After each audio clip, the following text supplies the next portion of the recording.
ایک جگہ تو فرما دیا گیا کہ اگر کوئی میرے نبی کے صحابہ کے راستے سے ہٹ جائے تو اس کے لیے جہنم ہے. فرمایا گیا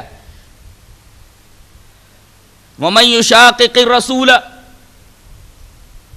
مِن بَعْدِ مَا تَبَيَّنَ لَهُ الْهُدَى وَيَتَّبِعْ غَيْرَ سَبِيلِ الْمُؤْمِنِينَ نُوَلِّهِ مَا تَوَلَّىٰ وَنُصْلِهِ جَهَنَّمَ. جو رسول کی مخالفت کرے اور مومنین کے راستے کی اتباع نہ کرے. یہاں المومنین سے مراد صحابہ کرام. صحابہ کرام کے راستے سے ہٹ کر کے کسی اور کا راستہ پکڑ لے نصلہ جہنم، تو ہم اس کو جہنم میں ڈال دیں گے. گویا صحابہ کرام کے راستے سے ہٹنا جہنم میں اپنے آپ کو داخل کرنے کے مرادف ہے. صحابہ کرام کا راستہ، صحابہ کرام کا منہج ہی صحیح منہج، صحیح راستہ ہے.